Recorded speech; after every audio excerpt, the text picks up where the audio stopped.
The Climate Change Commission has been asked to review New Zealand's greenhouse gas emission targets, and in particular biogenic methane emissions, with farmer groups urging it to make sure they are fair and appropriate.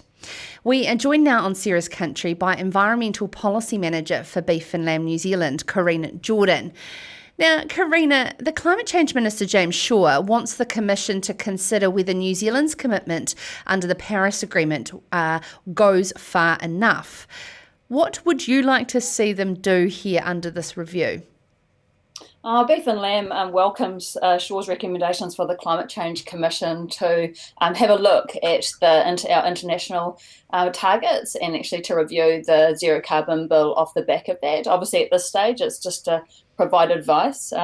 Beef and Lamb's position is that we would like a formal review of the zero carbon bill targets, and in particular methane. We felt that the targets put forward in the zero carbon bill don't reflect the latest available science, and that they weren't really underpinned when they were established by a robust analysis of the implications of setting such stringent targets on New Zealand's economy, on our rural communities, and actually, in fact, whether or not they would move New Zealand forward in addressing climate change issues, and also create a platform that enables us to adapt to climate change, which is also very important in this space.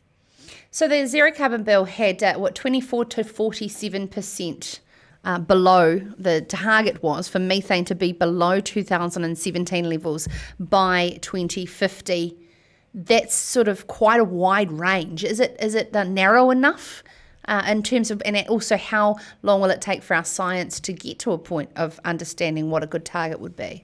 I think the science is evolving really quickly, and I mean that's why Beef and Lamb's pushing for a review, in particular of the methane targets. The organisation thinks that the science has moved on. I can talk to you a little bit about that in a minute. Beef and Lamb opposed that the wide range and the extent of those methane reduction targets, and actually our review of the science available when we submitted, which was last year, was that it could be a lot narrower than that, and the organisation actually sought a reduction target of 10%. And supported the long-lived gases coming to net zero by 2050, but thought that a less stringent methane target was appropriate given the New Zealand context, our international obligations, and our current scientific understanding about the role methane plays in warming. There has been latest research that's been undertaken by IPCC scientists, that's international scientists that study this stuff, that's their job, and they've said that essentially they've reviewed the emissions coefficients around methane of the latest available science. Ag Research domestically has also reviewed the warming potential in relation to methane, and they've requested some changes in relation to that. I'm just trying to get the numbers up in front of me, but essentially they're saying that the warming isn't as great as what it was originally set to be, and was essentially probably 30% less, so significantly less than what was originally set out by scientists and what the government based their decisions off. How long ago did that come out, that they missed that target around how warm it was going to get?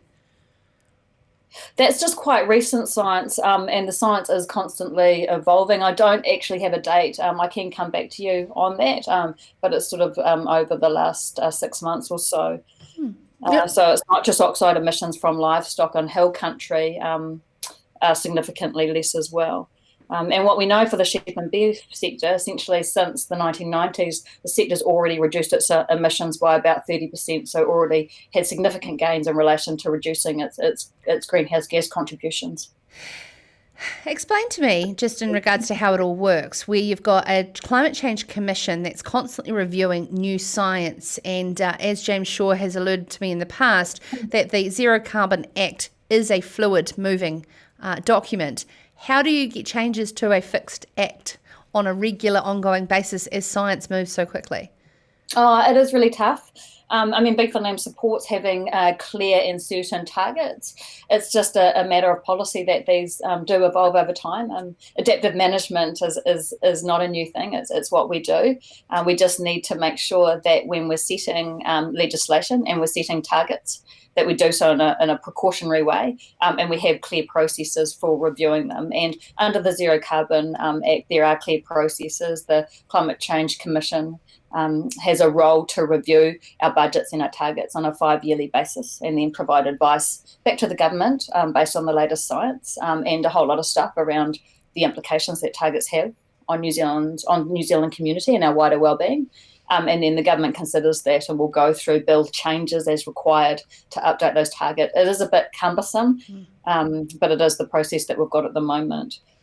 What we're thinking is that they don't go too hard too fast, that they understand that science is evolving, and they do the analysis appropriately when they're setting policy in place. And our concern with that, these targets, when they were set, there wasn't that robust assessment across New Zealand's I suppose, communities in relation to the impact this is going to have on our well-beings. And when I talk about well-beings, I talk about environmental well-beings, community well-beings, social well-beings, cultural well-beings, and economic well-being. Yeah, exactly. And setting the policy is introducing the regulation around what tools we would need and levers we'll need to pull to meet those targets. And that's not being discussed much, rather than threats to just basically drop stock units effectively, and what other things are out there, and how that calculator of an on-farm business is going to be able to help contribute to this reduction. Yeah, I mean, at the moment, this organisation, or Beef and Lamb, is really worried that essentially the policy is setting a signal in relation to large-scale afforestation and to plantation forestry of the hill country in particular. Our concerns is that there's been no assessment of the implications that would have on rural communities, and no assessment across about the implications that would have in relation to providing for Indigenous biodiversity, for example, and sort of a healthy economy and a resilient economy. So we think that the policy really hasn't been designed in a way that it is careful about its implications, and it looks across dealing with cumulative social, economic and environmental issues. And we really think that the government needs to just take a moment, take a pause, and have a much more mature view about how they develop this policy and how it works in an integrated fashion to deliver on New Zealand's aspirations. But Corina, we're going into an election. What an opportunity. I shouldn't be so smart. Right? Yeah, Corina, exactly. To finish, coming up to close the show, we're joined by Sir Peter Gluckman, the former New Zealand Chief Science Advisor, who's come out recently in Farmers Weekly saying we need to take advantage of this crisis and deal with these long-standing issues of land use, water, environment, soil quality once and for all. What's your message around, the opportunity for New Zealand to keep the foot down on our environmental achievements for the long-term prosperity of this country? Oh, look, I fully believe we can have win-win situations. We can have a thriving community. We can have a healthy economy. We can have a diverse economy. We can really promote the well-being of the people within this country, and in a way that's sustainable for the long term. So I think this is an opportunity to it's not to stop. We need to keep going. That's for the benefit of all of us, for the agricultural sector and wider New Zealand. But we do need to just take a slight pause, just to rethink about how all of these policies fit together and create something that we can be proud of, that's world leading, and that will provide for, across those well-beings that I keep talking about. So develop them together, not in isolation or in silos, which is what we're currently seeing. Thank you so much for taking the time to join us. It's Corina Jordan, the Environmental Policy Manager for Beef and Lamb New Zealand. And tonight we're talking about what the things that you enjoy about winter, Corina. I mean, I know it probably doesn't feel like it in balmy Hawke's Bay, but what's your sort of favourite thing about winter? Oh, jammies, big woolly ones, socks and a fire.